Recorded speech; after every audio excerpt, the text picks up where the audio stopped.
Tai sveiki visi, toliau tęsiam neredaguotą pokalbius, pasislinksim per teisingą atstumą nuo redakcijos, kuri spinduliuoja radiaciją ir kitų iškastinių kūrų. Tai kaip mato, turim mūsų vienintelį nepakartojamą Amerikos ekspertą, žmogų, kuris siela yra Amerikoje, kūnų Lietuvoje. Visą kitą nežinom, kur išsiaiškinsim, tai Mindaugas Montilas, geriau žinomas kaip redakcija, arba dar žinomas kaip pabaiga jau arti. Patreone, kas dar nežinot, tai labai linkiu ten užsukti, ten yra daug visokių. Vienas iš tierų, Mindaugas yra, man atrodo, pažadėjęs, kad galima žiūrėti kartu su juo filmą Šaltasis kalnas, ar kaip ten vadinasi. Čia yra vienam žmogui skirta, bet... Tieras brangus, bet jūs įsivertinkit savo poreikius. Tai aišku, debatai, rinkimai, Amerika. Tai Mindaugai, nuo ko pradėsim? Labą dieną ir malonu, kad žiūrite. Nors aišku, aš pradėsim tai nuo priekaištų. Aš suprantu, už tai, kad nemokamai parodė Mindaugą praeitą kartą. Iš tikrųjų, priekaištas tai būtų ir žiūrovams, kad iš karto, kai tik antraštė kokainas, kai kažkokios blevizgos bulvarinės, iš karto peržiūriu daugiau. Čia mūsų šitas jaunas projektas turėjo aspiraciją būti labai analitika. Štai, kaip sakant, kaip greitai nusivažiavo šitą bulvarinį. Gerai, Mindaugai, šitas epizodas vadinsis, žodžiu, labai taip, iš kokio think tanko išimsim pavadinimą tokį, žodžiu. Gėda, man gėda, šitam kolegai pavadinkime žurnalistų. Ir jums gėda, žiūrovai. Iš karto auklėja, Iš karto, jūs galvojate, čia bus rimta analitika. Rimta, šį kartą Mindaugas net pasistatė planšetę, kartą negulėjo, dabar jau stoja, žodžiu. Tai...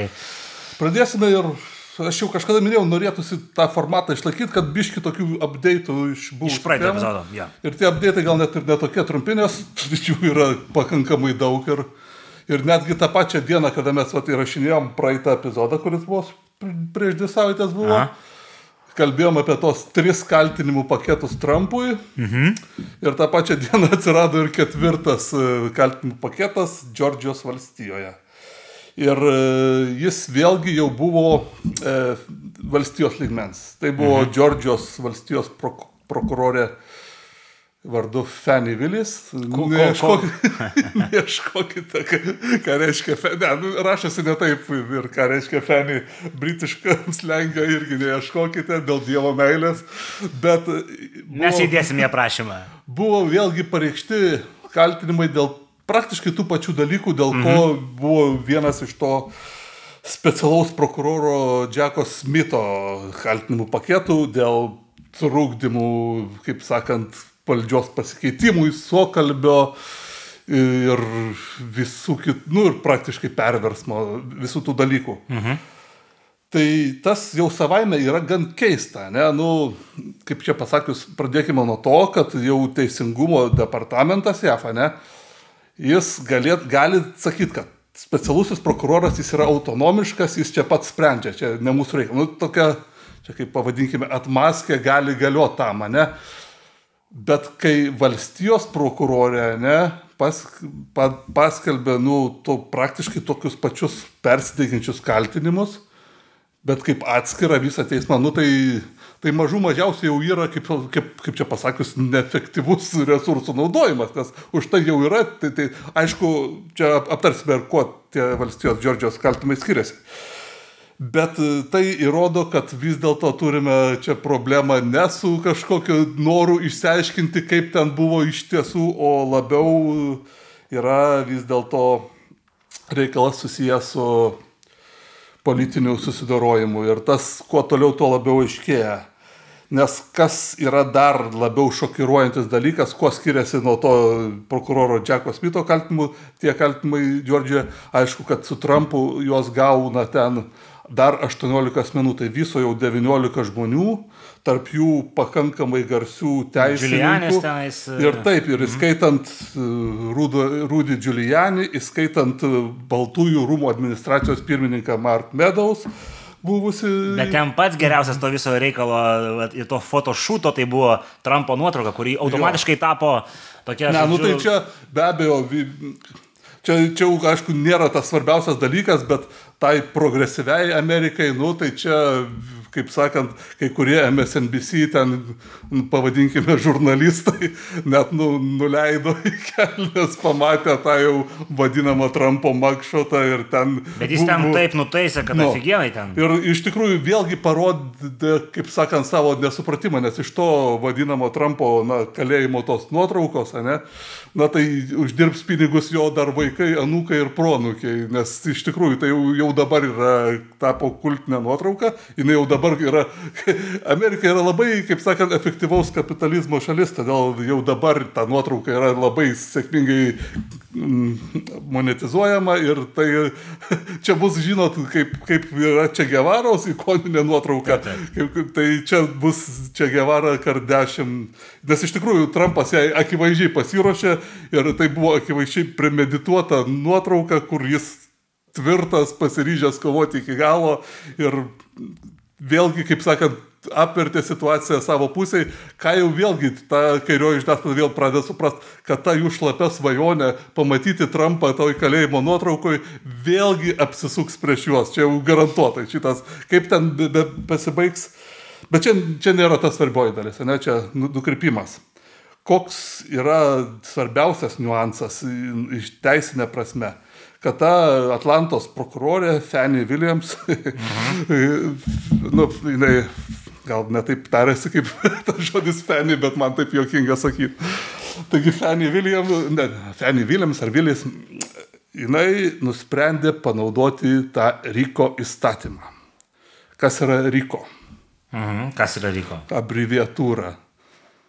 RICO abreviatūra reiškia Racketeering Influenced and Criminal Organizations. Reiškia reketo įtakotos ir kriminalinės organizacijos. Tai įstatymas tikrai labai svarbus, galingas įrankis, kuris priimtas 70 metais, tuo metu, kai dar egzistavo ta tikroji klasikinė mafija. Ta prasme, ta mafija, apie kurią tuo metu 9 metais pasirodė knyga Krikštatėvis, 72 metais tas pirmas Krikštatėvio filmas ir tuo metu jinai dar egzistavo. Jinai galbūt jau nebuvo tie aukso laikai kaip ta prohibicijos era, bet dar tuo metu tai buvo, dar jinai egzistavo toj klasikiniai glamūriniai formoj, kur ten buvo visi garbės kodeksai, ritualai ir tie mafijos pagrindinių šeimų bosai buvo kaip popžvaigždės. Tai tuo metu tai buvo tikra problema, organizuotas nusikalstamumas ir tuo metu 70 metais prie Nixono buvo priimtas tas RICO įstatymas, kuris buvo specialiai nukreiptas prieš organizuotą nusikalstamumą ir jis yra labai griežtas. Ten tas įstatymas vėlgi nesileidžiant giliai į teisinės detalės, bet jis, kaip sakant, kiekvieną, jeigu jau sugeba kažkoks prokuroras, ir irgi juos būtent tos RICO kaltinimus gali ir federalinių lygmenių, ir valstijos pateikti, bet jeigu jau yra sukurpiama ta RICO byla, nevadinama, tai jinai leidžia labai daug ką prokuroram, yra labai griežti reikalavimai dėl tų bondų, ta prasme, leidžia paskui susijusias civilinės bylas kelt dėl turtinės žalos atlyginimo, kuri dar trigubinama. Tai yra labai iš tikrųjų galingas yra. Ta prasme, tai yra teisinė kuvalda tokia, žinot, kur buvo skirta, tikrai, kaip sakant, tikrai spręsti rimtoms struktūrinėms jau nusikalstamumo to organizuoto problemams. Ir čia papasakosiu įdomią dalį, kad didžiausias turbūt teisinė prasme beneficiaras to RICO įstatymo kas buvo? Kokia buvo turbūt garsiausia iš vis per visą tą RICO įstatymo galiojimo byla? Tai buvo 1985 metais toks vyko teismas teismo procesas didžiulis United States versus, jo oficialus pavadinimas United States versus Anthony Salerno, bet, kaip sakant, neoficialiai tai buvo vadinama Mafia Commission Trial. O Mafia Commission tai buvo tuo metu tos klasikinės italų mafijos New York'e, jų pagrindinė bazė New York'e buvo 5 didžiosios šeimos ir dar prieškariu prie legendinio jau gangsterio Lucky Luciano, tos mafijos penkios New Yorko šeimos, kurios visos, irgi yra legendinės kriminaliniai enterprise'ai, ten Gambino, ten Bonanno, Colombo, Lucchese ir Genovese, tos 5 šeimos, 5 Families of New York. Tai čia jau, kaip sakant, visi mafijos, žinot, filmų mėgėjai žino, kas tai yra. Tai tos 5 šeimos sudarė tokį kaip organizaciją vieningą spręst savo visus galimus ginčius, kad nebūtų toliau tarpusavio karų.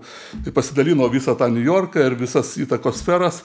Ir ta mafijos komisija, paskui ten dar kai kurios kitos iš Čikagos prisijungė, bet tai ta komisija, tai ta struktūra gyvavo ilgai, jinai užtikrino tą mafijos stabilumą ir iš tikrųjų, ta prasme, tai buvo labai sėkminga mafijai struktūra ir jos niekaip tos visos nieks nesugebėjo veikti tol, kol nebuvo priimtas tas RICO įstatymas, ir tai dar užtruko 14 metų, kol buvo pagaliau ten infiltruoti žmonės, ten apie tai daug filmų, viską yra. Tai iš tikrųjų, kaip ten ta visa JAV mafija, kaip sakant, vystėsi, kokia ten peripetijos, tai čia galima irgi daug ilgai pasakot. Bet finalinė turbūt tos organizuotos italų mafijos stotelė buvo 85 metų tas Mafia Commission Trial ir kokia įdomiausia detalė, kas buvo pagrindinis prokuroras, kuris teisė mafijos komisiją? Rudis Giulianis. Tai va, kaip sakant, ratas apsisuko ir Rudis Giulianis, kuris savo karjerą padarė iš RICO, dabar bus teisiamas pagal RICO įstatymą. Ir, tai gal tai blogai, jis matyti visai neblogai žino tą įstatymą. Tai jis be abejo, jis labai, ta prasme, išeinant iš to RICO įstatymo ten normų, kur ten tų kaltinimų, aišku, yra daugybė, bet tai čia vienas toks įdomus momentas. Ir čia galbūt netgi reiktų pasakyti, kad kas dar yra įdomaus, kad tarkim jo padėjėjas vienas ten toj Mafia Commission byloj buvo toksai Michael Chertoff, kuris irgi padarė labai gerą karjerą, jis paskui prie Bušo jaunesnio administracijos, jis ten buvo kūrė tą Patriot Act, kur irgi buvo prieš terorizmą, bet jis, kaip sakant, nugalėjus terorizmą, nieks nepanaikino Patriot Act, kaip ir nugalėjus tą, tikrai organizuotą nusikaltimą, nieks nepanaikino to RICO. Ir čia toks moralas būtų, kad visiems norisi kažkokių griežtų įstatymų spręsti kažkokias problemas, Bet kaip istorijai nutinka, kad dažniausiai, kaip sakant, kažkokia problema gal super griežtais įstatymais ir išsprendžiama, bet paskui, jeigu tie įstatymai lieka, anksčiau ir vėliau kažkam kyla pagunda juos panaudoti kitiem tikslam ir politiniam, ir šiuo atveju panašu labai į tai, kad, kaip sakant, dabartinis JAV kaip demokratų establishmentas, kuris akivaizdžiai įtakoja dabartinio teisingumo departamento veiklą, nors taip neturėtų būti, bet tai jau faktiškai matosi, kad tai nėra apolitinis dalykas, kad tai labai akivaizdžiai politiškai motyvuotas teismas ir vėlgi to pasekmes matysime ilgus metus ir dešimtmečius ir šiuo metu, aš nesuprantu, kaip jie nesupranta, kad pasikeis valdžia. Bidenų šeimai irgi labai laisvai tada galima pritaikyti tą RICO visą įstatymą ir teisti juos kaip nusikalstamą organizaciją. Ir dar net pagalvokite. Vėlgi šituo atveju čia eina iš valstijos, ne prokurorė. Tai tos Džordžijos valstijos kažkokia viena iš federacijos prokurorių, teisė federalinės valdžios aukščiausia, tuo metu, taigi buvo aukščiausia, jie teisė juos, kaip sakant, inkriminuodami, kad jie veikia, kad jie yra tuometinė JAV prezidento administracija, veikia kaip nusikalstama organizacija. Čia jau teisinė prasme jau net neartimas kosmosas, ne kažkur ties Karmano linija, o čia jau iškeliauja į tarp galaktinį lygį. Iš tikrųjų, čia... Kuriami nauji precedentai. Čia visiškai, vėlgi, dar, kaip minėjau, Taip, ten to, galima sakyti, specialus prokuroras, jis ten gali saviveiklą daryti, jis autonomiškas. Čia jau eina tiesiai, kaip sakant, iš Meriko Garlando, kuris yra Teisingumo departamento vadovas, kuris yra tiesiogiai atsakingas Joe Bidenui ir jis jau vien dėl to, kad tai yra besidubliuojantis reikalas, ne, jis jau vien dėl to turėtų sustabdyti tai. Jau nekalbant apie tai, kad, dar tais normalesniais laikais, kad kaip kažvienoje laidoje irgi pasakau, bet pakartosiu, kai Nixonas atsistatydino, jam net nieks neketino pareikšti kaltinimų, bet Geraldas Fordas, buvo to buvęs prezidentas, ne?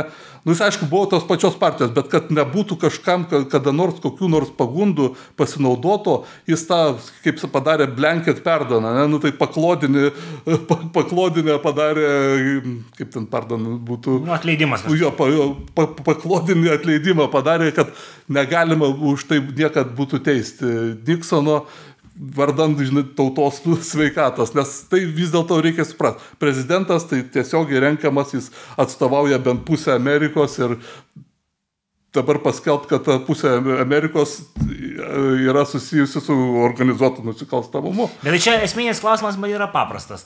Ar šitos bylos, ar jos realiai turi kažkokį šansą Trumpą įkišti į kalėjimą, ar realiai jos tiesiog pasitarnaus, kad jisai laimės rinkimus?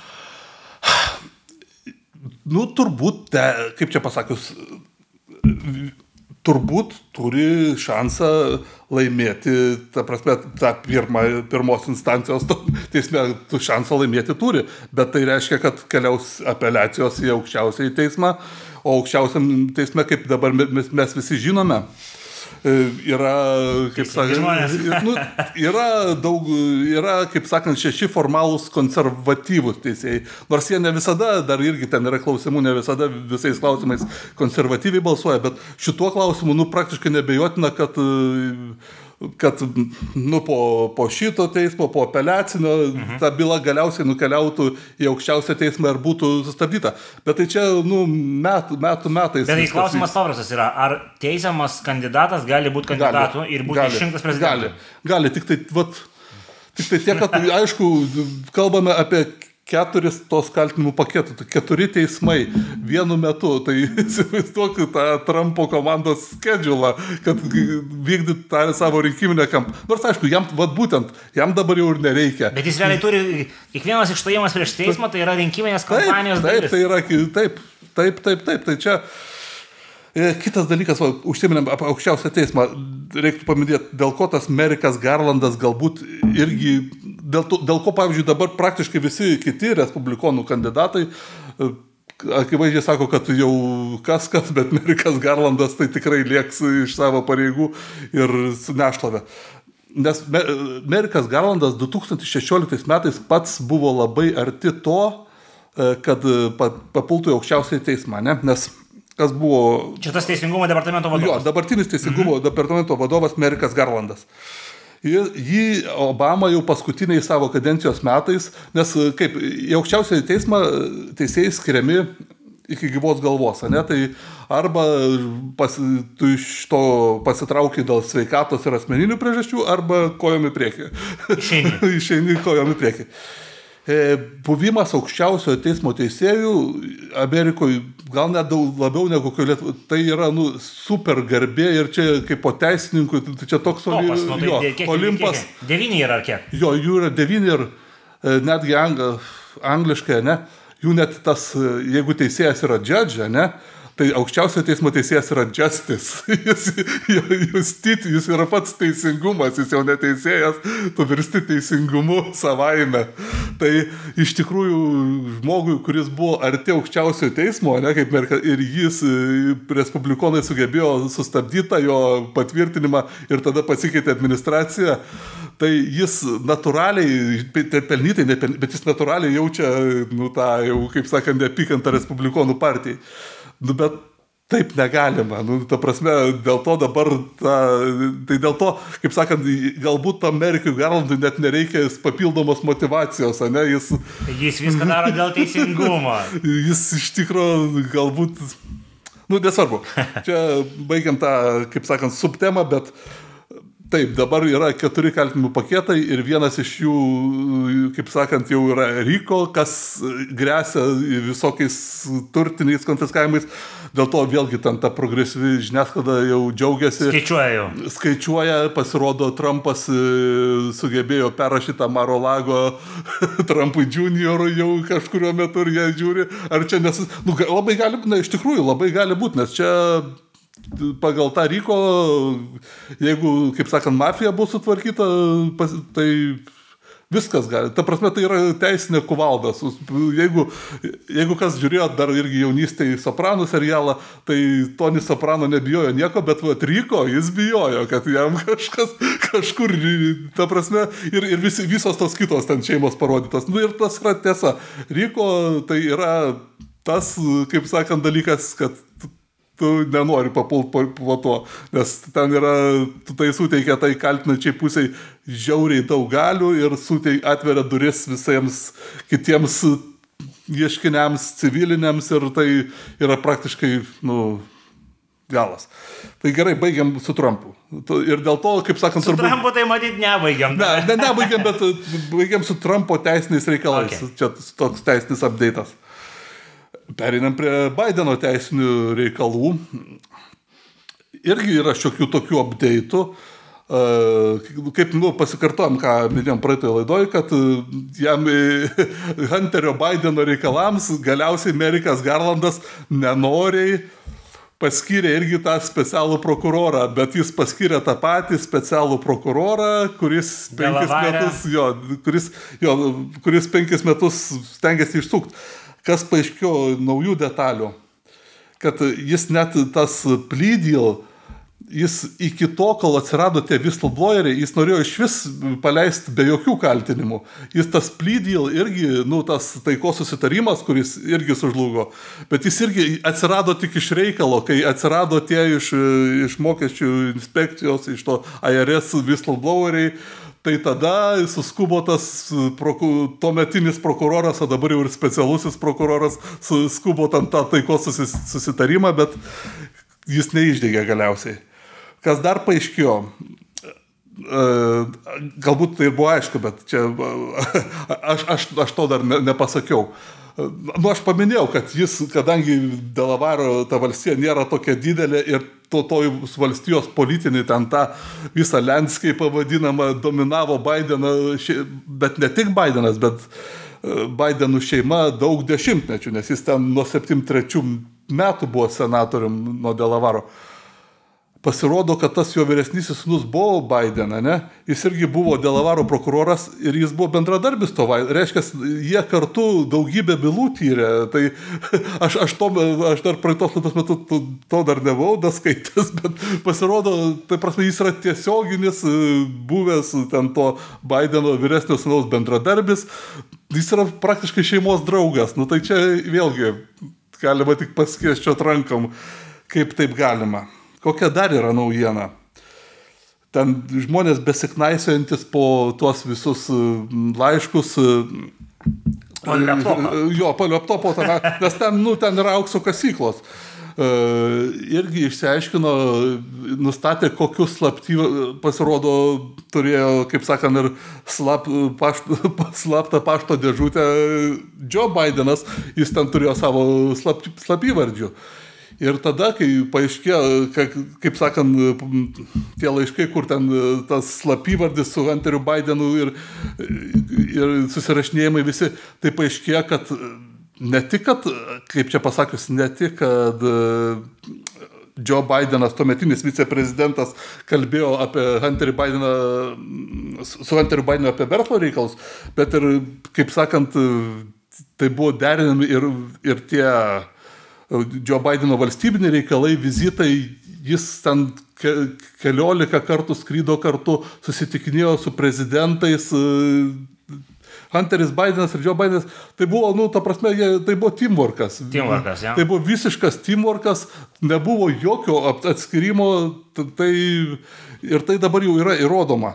Ir kaip ir įrodoma, ten tie pinigų jau, bet tai čia jau minėjau, kad tie pinigų pervedimai ir ne tik iš burizmos, ne? Dar turbūt neminėjau to, kad vėlgi yra dar FBI whistlebloweris, kitas, ne tas ARS, kuris irgi paliūdėjo, kad buvo perdami gana iš Burismos po 5 milijonus tiek Joe Bidenui, tiek Hunteriui. Bet ir jis buvo credible whistlebloweris, nes jis buvo apmokamas, FBI jam daug metų mokėjo. Nu, ta prasme, dėl to ten yra oficialiai FBI užregistruota forma, kad ten yra toks reportas ir tas reportas jis buvo daug metų ignoruojamas specialiai. Kas dar, nu čia jau Fox News padirbėjo, jie susirado galiausiai tą buvusi Ukrainos generalinį prokurorą Šokiną. Ir šią savaitę net padarė su jo interviu, kurį tik tai vakar paleido į eterį. Tas Šokinas irgi pasakė daug tokių įdomių dalykų.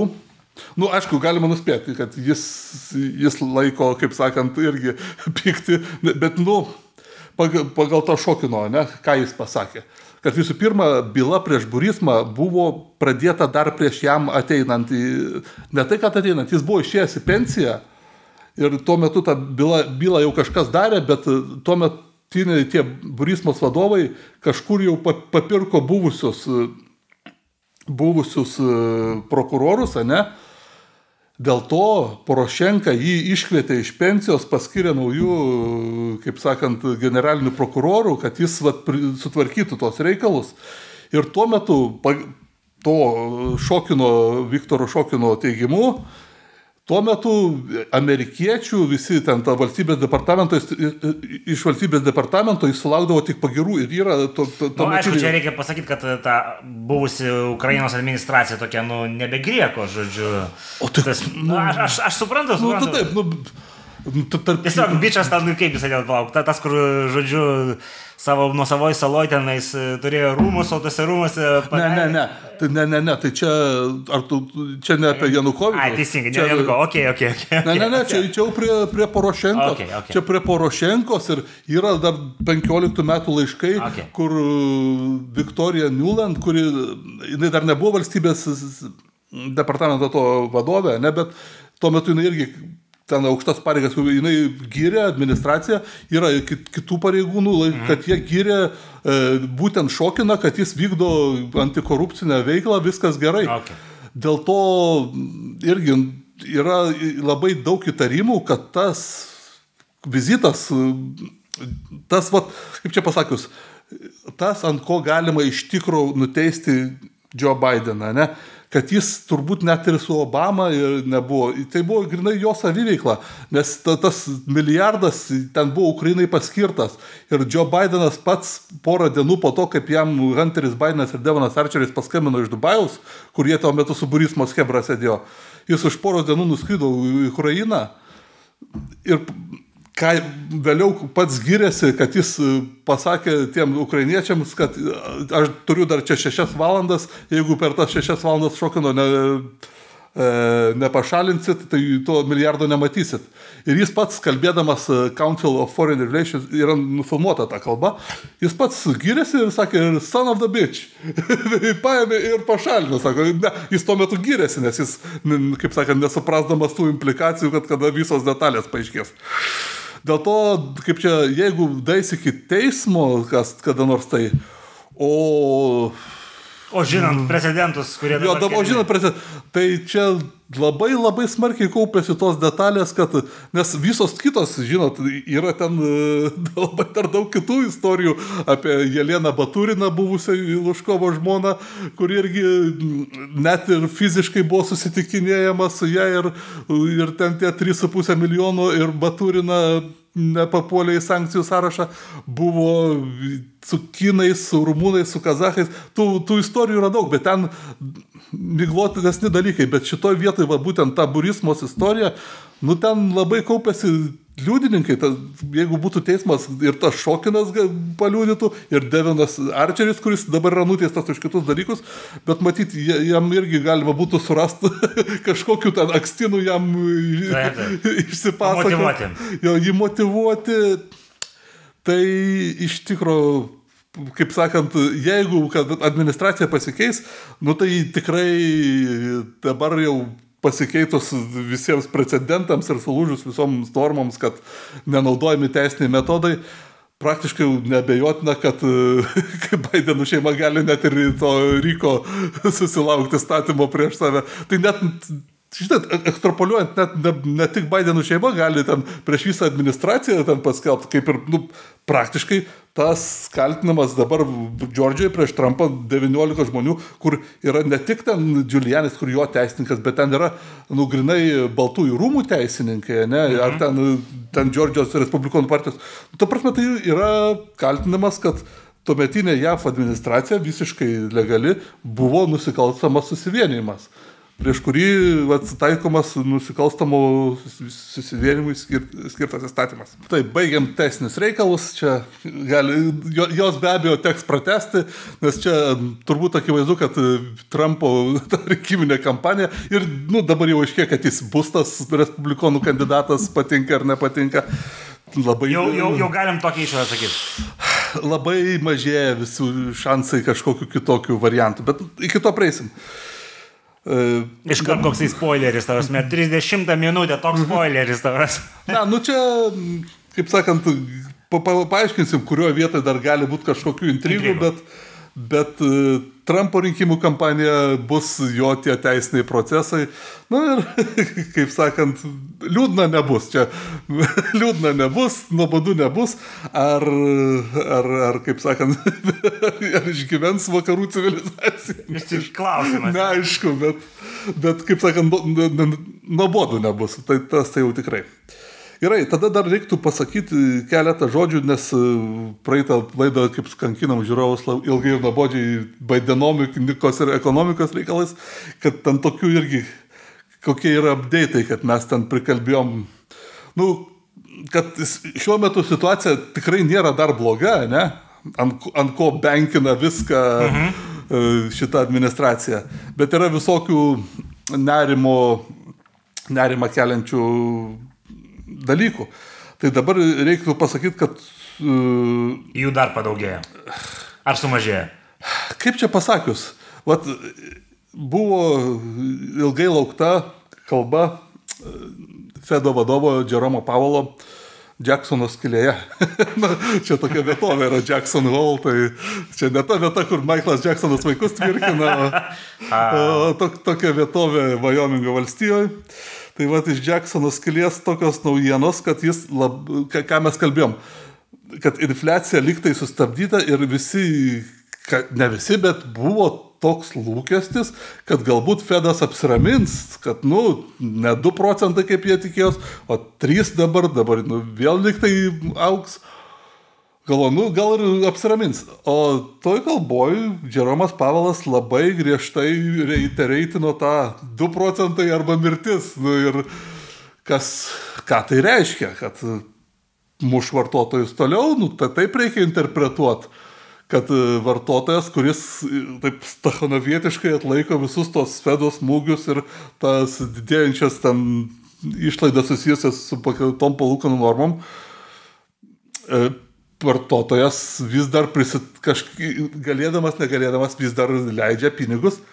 Ir aišku, vėlgi į tai pirštu rodo Jeromas Pavelas, sako, vartojimas stiprus, nedarbas vis dar mažas,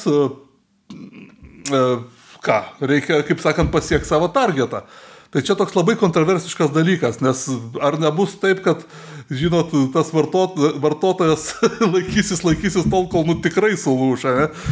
Ir kaip minėjom, čia tas vartotojo optimizmas tariamas. Čia galima interpretuoti kaip optimizmą, o galima interpretuoti tai, kad vartotojas netiki pačios valiutos stabilumu ir tiesiog nori išleisti turimus ir net neturimus pinigus, nes yra beveik įsitikinęs, kad anksčiau ir vėliau vėl bus grįžta prie to paties, anksčiau ir vėliau vėl bus kaip visada būna, kad vėl bus krachas ir vėl tada bus paleisti pinigai į darbą ir tada vėl durniaus vietoj liks tie, kurie taupė, ne? Kaip visada ir būdavo. Kaip pat, kas buvo nubausti to COVID metu? Tie, kas taupė pinigus, nes, tie liko durniaus vietoj, pinigai nuvertėjo. Reiškia, dabar vartotojas sako, ne, mes sako, netikim, jūs čia kažką ten pasakojat, nepasakojat, čia 2 procentai bus infliacija dar, mes to netikim, anksčiau ir vėliau jinai vėl prasiverš. O jeigu vat, vėl bus tai priversit, ne, kaip sakant, nes, tas tolimesnis palūkanų normų kelimas, jis anksčiau ir vėliau tikrai prasiverš kažkur. Ir jis prasiveržė, bet vat, kol kas dar to nesimato vartojime svarbiausia ir užimtume. Bet kaip jau kalbėjom, negrįžti prie to paties. Bet dar vienas toks pointas, kad atsirado tokių irgi šalutinių pranešimų, kad atsirado kompanijos, kuris, vartotojai jau nebesugeba susitaupyti tais būsto paskolai, stoja rinka. Tai atsirado pasiūlymai būsto kreditų su 1% to pradinių įnašų, down paymento, ne? Tas jau irgi, ko tai yra požymis? Tai yra požymis taip, vartotojas jau nebegali, tada tie, bet norinčių vartotojų, kaip sakant, duotų pinigų dar yra ir ieškoma būdų... Kaip downgradint sąlygas, kad ir tos... Jo, ir ieškoma būdų... Bet lygiai tas pats buvo 2008 metais, žodžiu. Kaip sakant... Ten iš vis, kaip žinom, iš... Gerbiamas žurnalistas man iš burnos išėmė. Ištraukė žodžius, kaip skaito mintis. Iš ties, tai labai panašu ir netgi tie patys, herojai, ne kaip to Big Short'o, ne ten... Jo, prasidūtė su daug būtų... Ir... Jo, ne, bet yra tas... Vėl jis betina, aš mačiau kažkur. Jo, tai va būtent, kad tie visi contrarian tokie investoriai betina... Prieš valstybę. Iš tikrųjų, kada nors, jeigu, kaip sakant, nes vėlgi, kaip vėlgi minėjau, buvo pasiekta dviem būdais aukštom palūkanų normom ir numuštom naftos kainom. Tai tada naftos kaina buvo numušta prieš praeitus midtermus, nes Amerika išpardavė pusę savo strateginio naftos rezervų. Jo, čia tai, ką mums papasakojo praeitame epizode jau Mindaugas. Jo, tai antrą kartą neparduos ir likusios dalies, ne? Nors, ką gali žinot, gal jie iš vis pabaigs. Aš kažkur netgi dariausi screenshotą, to betintojo, bet dabar neprisimenu jo. Michael Burry. Jo. Taigi ką, vienu žodžiu, dabar visiškai aiškėja ta Bideno strategija, kad galbūt ištems ir nebus to didelio krešo iki rinkimų, o toliau jau... To ir reikia. Nes, iš tikrųjų, galima paminėti ir kad iš tikro, ir tai negali neveikti, kad ten tas, kaip sakant, orveliškai pavadintas infliacijos... Big Short trader Michael Burry bets 1.6 billion on stock market crash. Taip. Ir čia vėlgi, aišku, reikia pasakyti, jeigu kažkas kažkada gerai užtaimino, nereiškia, kad kažkas... Visi užtaimins, taip. Kad vėl ir kitą kartą gerai užtaimins, bet daug yra ir tokių minčių, kad tai kas vyksta nesveika ir dėl to yra būtent... Taip, galima ant to statyti, bet galima statyti ir ant to, kad o kas bus tada vėl. Ar tai reiškia, kad dabar verta ten parduoti akcijas ir pinigus laikyti? O nebus taip, kad tada tie vėl liks durniaus vietą, nes tada apsisuks vienas, sakys, davai, ir valės, davai dar duodam kokiu 20 Reikia ir hedžinti, ir betinti, viską daryti. Jo, sakys, dar duosim 20 trilijonų, bus infliacijos super mažinimo aktas ir bus 14 trilijonų vergijos reparacijom. Taip, bet iš kitos pusės, žinot, nereikia viską matyti juodai baltai. Kažkuria prasme tasai infliacijos mažinimo aktas, jis kažkiek, kadangi daug yra numatyta subsidijų, jis kažkiek investicijų pritraukia. Ir be abejo kažkokia gamyba grįžta. Ir be abejo tas vadinamas decouplingas su Kinija, jis vyksta. Bet kas dar reikia pažymėti tada, jeigu apie tai kalbam, kad tos investicijos ir tie pinigai, jos, čia turiu irgi tokį grafikėlį, kaip sakant, jos yra sugrąžino ne tik iš Kinijos ar ten Azijos. Iš tikrųjų, vienas iš pastarąjį dešimtmetį regionų, kur labiausiai sumažėjo direct investmentai užsienio, yra Europos Sąjunga. Tai ir iš tikrųjų šitoj vietoj reikia labai irgi pasakyti, kad taip, Kinijoje pastarąjį dešimtmetį sumažėjo kažkiek, bet Europos Sąjungoje sumažėjo daugiau. Tai tas Josepho Bideno infliacijos mažinimo aktas, kuris iš tikrųjų yra ne infliaciją mažinti, bet ten buvo daug protekcionistinių dalykų ir kas kažkiek veikia, kažkiek ten tos gamybos grįžta į Ameriką, bet ne tiek iš Kinijos, kad žymiai daugiau iš Europos pritraukiama. Ir apie tai, tarkim, kai tas buvo priimtas pernai jau aktas, apie tai labai skundė ir iki šiol ten pas mus tai nesigirdi, o Vokietijoje, Prancūzijoje tai labai piktinamasi, labai apie tai daug kalbama. Dėl to, iš tikrųjų, kas yra ironiška, kad tarp daugelio kitų dalykų, kurį žadėjo Bideno administracija, kad mes ateisim ir mes sustiprinsim tos ryšius su strateginiais partneriais. Bet gal ne strateginiai partneriai čia? Tai kad kur tie strateginiai vienas dalykas, kad iš karto pasakė Britams, ne Britai, bet pasakė, kad jų strateginis partneris numeris 1 yra Vokietija, kas iš karto Britai pasižiūrėjo keistai. Tada su tuo infliacijos mažinimo aktu, kaip sakant, dabar numinėja, iš visur aišku kažkiek, bet daugiausia tai iš Europos Sąjungos, apie mus mažai, bet iš tikrųjų Europoje tai yra labai karšta tema ir dėl to, kai mes kartais kalbam, mes teisingai kalbam, kad Europa našarinasi iš Amerikos saugumo sąskaitą, bet šitas alijansas braška per visus galus. Čia, žinot, yra kompleksiškas reikalas, kad Amerika irgi iš tikrųjų elgės ne visai draugiškai čia šituo atveju. Ir koks dabar yra irgi naujiena, čia mes jau netgi persikeliam per Atlantą, Europos Sąjunga dabar priėmė didžiulį įstatymą skaitmeninių paslaugų aktą. Ta prasme, čia yra iš tikrųjų irgi landmark sprendimas reguliavimo ir čia daug kas į tai žiūri apie tą prasme kaip po reguliavimo, kaip po noro reguliuoti viską, kas yra tiesa, bet galima į tai žiūrėti kaip ir, kadangi šitas aktas labiausiai veikia tas big techo kompanijos, kurios yra iš visų pirma amerikietiškos, visus Google'us ir Facebook'us ir visus kitus.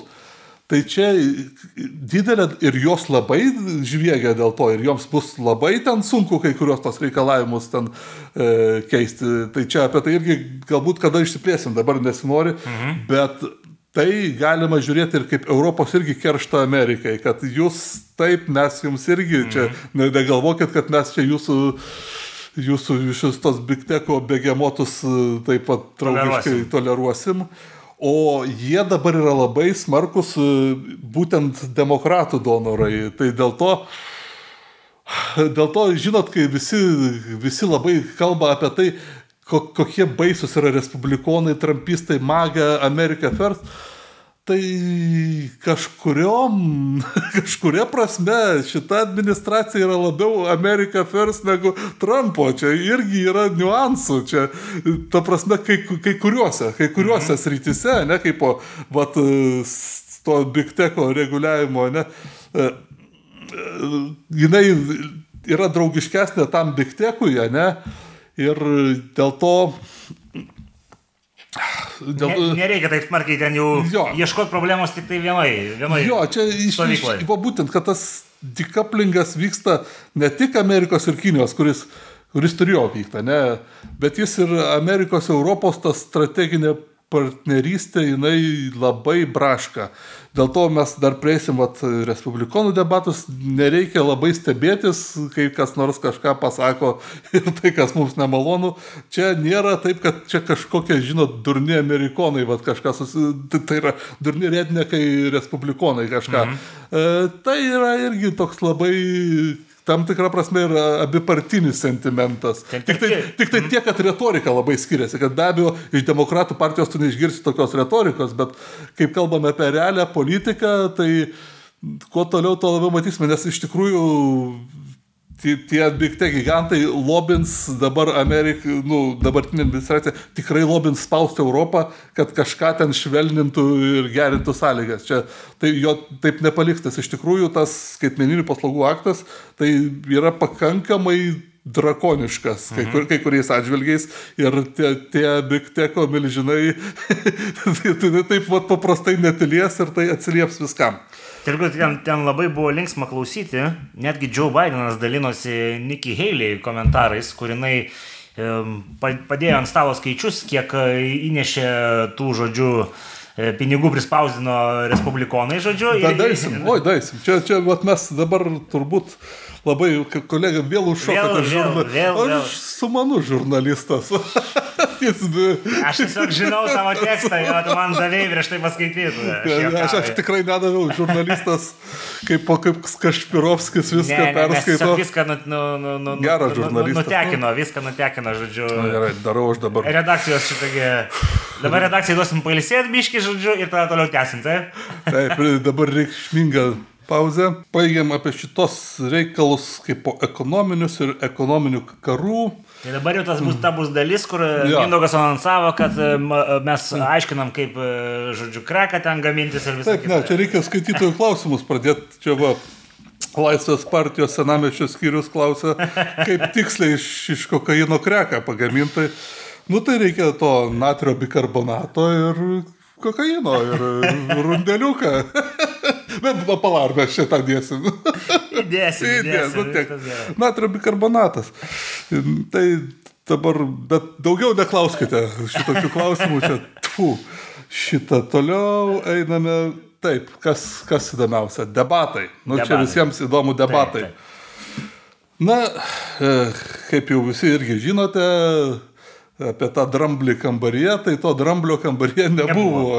Jis padarė tokį sprendimą, kad jam neapsimoka ir iš tikrųjų, tai pagalvojus, turbūt jis padarė teisingą sprendimą, nes jis vietoje to lygiai grečiai paleido interviu su jau mūsų gerai aptartu ir pažįstamu veikėju Takeriu Carlsonu. Bet klausyk, čia mūsų dabar politikai mokosi F2 Grybauskaitės su Tapinu išbėgs į aikštelę atskirai nuo debatų.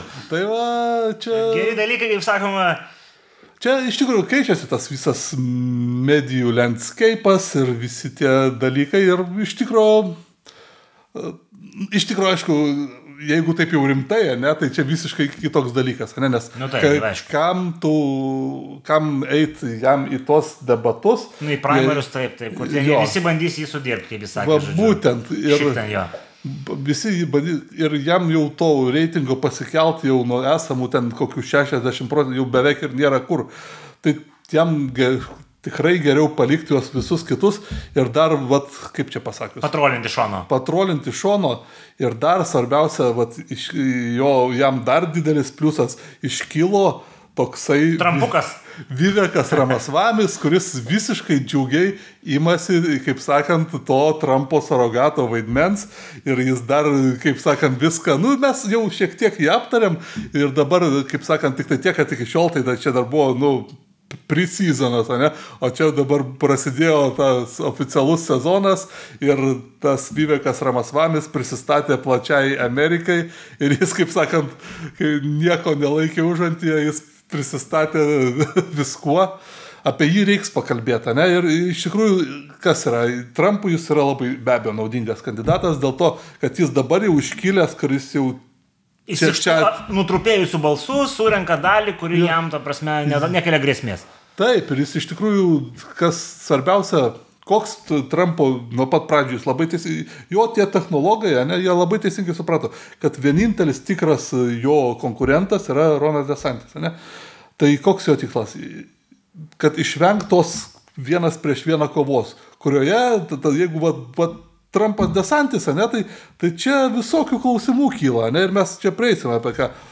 O jeigu, kaip sakant, pakeista naratyva yra Trumpas ir yra grupė ten be kovojančių tarpusavių ir neaišku, kas ten prieki, kas yra praktiškai, į ką dabar jis ir baigia nuvesti, nučenelinti visą diskusiją. Tai viskas, tai, kaip sakant, jis yra parodomas kaip defaultinis laimėtojas ir niekam kitam jau nelieka erdvės.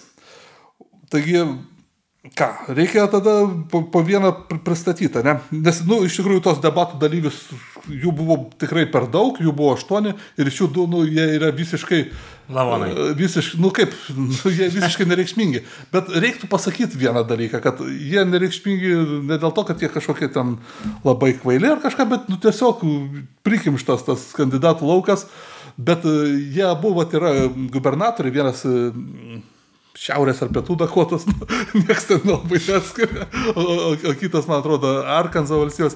Bet ką reikia pasakyti, aš dar kalbėdamas apie tą ekonomiką, aš vieną dalyką praleidau, čia labai gerai.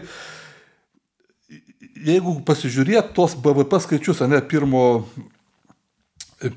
ketvirčio šių metų, kur yra pagal valstijas, tai labai aiškėja didelė divergencija tarp taip, kaip jis auga tuose respublikoniškose valstijose ir kaip auga, ar praktiškai neauga tuose demokratiškose. Kur ten augs, kai reparacijas mokė 14 milijonų? Ne. Planuoji mokėti. Tai, bet ne. Floridagi išmokėjus kažką yra.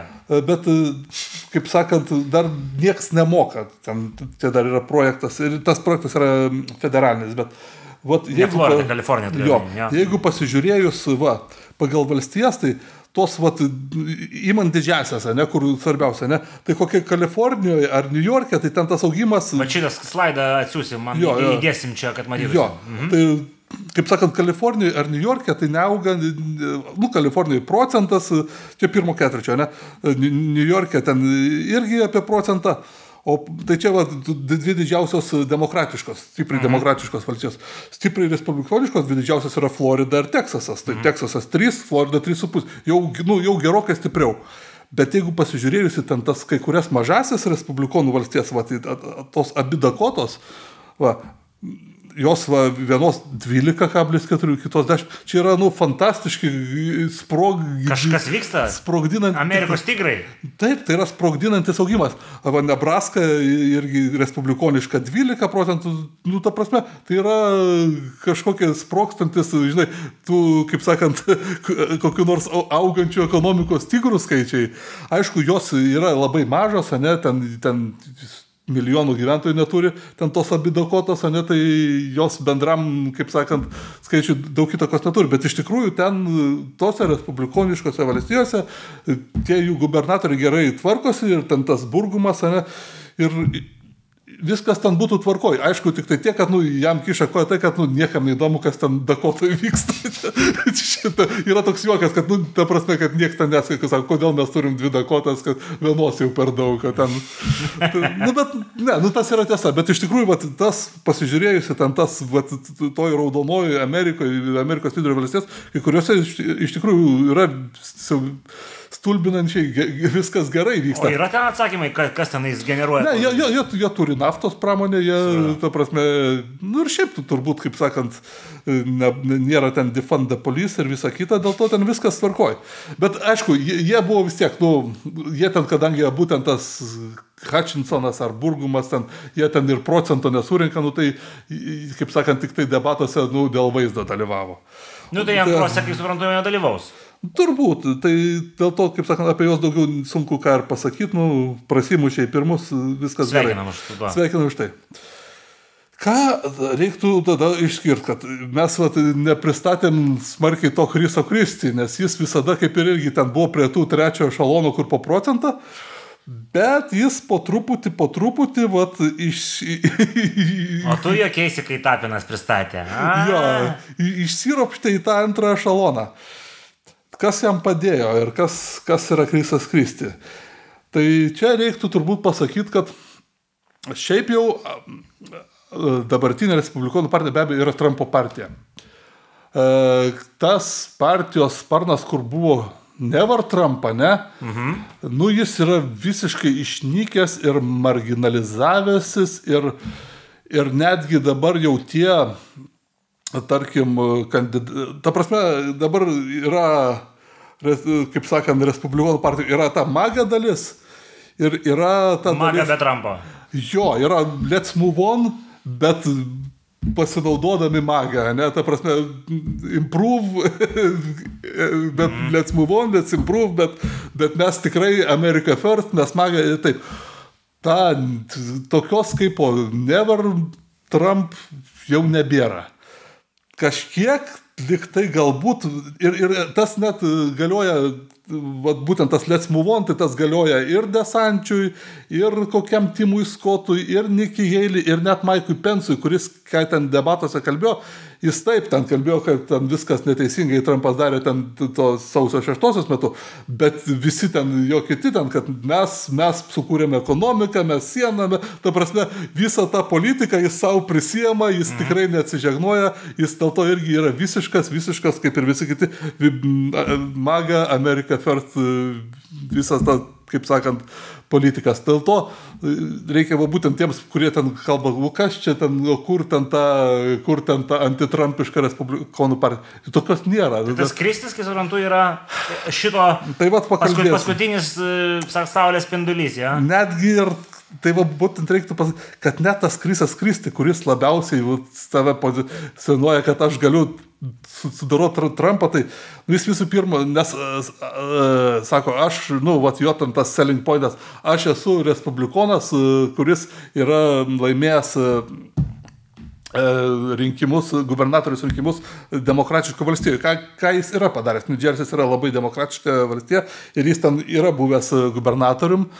Bet, kaip sakant, tai jau antros kadencijos savo jau to pabaigoje jis jau buvo labai nepopuliarus.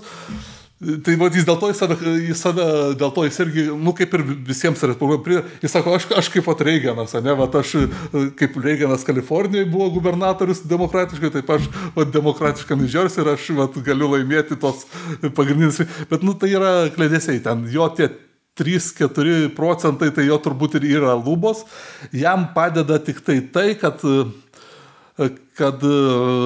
labai, turi daug problemų tiek Desantis, tiek tas Timas Scottas, ne, kurie buvo tos, ne tai, kad never Trump, bet tos let's move on stovyklos, tai jie abu turi realių problemų, tai tada atsiranda šiokia tokia nišelė tam Krisui Kristi. Ir ten ypač dar tose liberalesnėse valstijose iš ankstyvų, kur tokiam New Hampshire, ne, tai jis ten jau kažkiek trendina ir jis ten, man atrodo, net antroje vietoje. Ne, tai jis ant to stato, kad jis tam New Hampshire pasirodys ir jis kažkur tai trendins ir jis kažką padarys, bet realiai jis net nėra visiškai, jis negali net labai smarkiai pretenduoti tą antitrampišką visą balsą, nes jis 2016 jis kaip pats tam irgi dalyvavo, jis iškrito, jis parėmė Trumpą ir jis praktiškai visus 4 metus buvo ir jis buvo karštas Trumpo rėmėjas, tai čia tas jo nusisukimas nuo Trumpo buvo labai vėlyvas